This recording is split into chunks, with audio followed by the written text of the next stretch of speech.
قیامت میں سب سے پہلا سوال بندے سے نماز کے بارے میں ہوگا،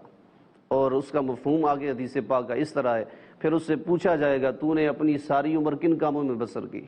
اور پھر پوچھا جائے گا جوانی کن کاموں میں بسر کر کے آیا، کہیں رمضان کے روزے چھوڑ کے تو نہیں آیا، نمازیں چھوڑ کے تو نہیں آیا، کہیں ماں باپ کا دل دکھا کے تو نہیں آیا، کہیں جوانی میں تیرے بیوی بچوں کے لیے ٹائم تھا لیکن بوڑھے ماں باپ کے لیے ٹائم نہیں تھا، کہیں ایسی زندگی تو بسر کر کے نہیں آیا۔ یعنی جوانی کے بارے میں الگ سے تیسرا سوال ہوگا، اور چوتھا سوال یہ ہوگا مال کیسے حاصل کیا۔ آج تو اکثر لوگ یہ چاہتے ہیں جیسا پیسہ ہونا چاہیے، نہ اس میں حرام ہے نہ حلال کا پتہ ہے، بس وہ کہتے ہیں میں نے بلڈنگ بنانی ہے، بچوں کی شادی کرنی ہے، بچوں کو آگے سیٹ تک پہنچانا ہے، رشوت دے کر آگے عہدے پر بٹھانا ہے۔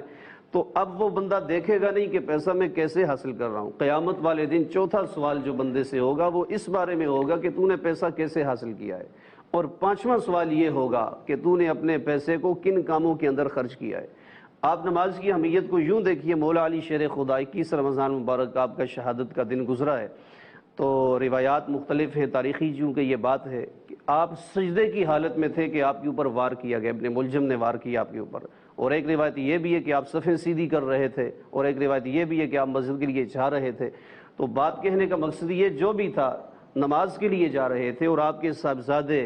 امام علی مقام امام حسین جب آپ کو شہید کیا گیا، آپ کربلا کے میدان کے اندر ہیں، اور آپ کو جب شہید کیا جا رہا ہے اس وقت بھی آپ کی زبان سے سبحان ربی الاعلیٰ کی آواز آ رہی ہے۔ کہتے ہیں نا قرآن کا قاری کوئی ایسا نہ ملے گا، نیزے پہ سنایا ہے حسین ابن علی نے، اور پکارتی ہے خاک کربلا حق کا ترجمان یا حسین، اور سنائے کون آپ کے سوا نیزے پہ قرآن یا حسین۔ امام علی مقام امام حسین نے یہ پیغام دیا، جان بھی جا رہی ہو نماز کو نہیں چھوڑنا۔ دین کی پناہ حسین ہے۔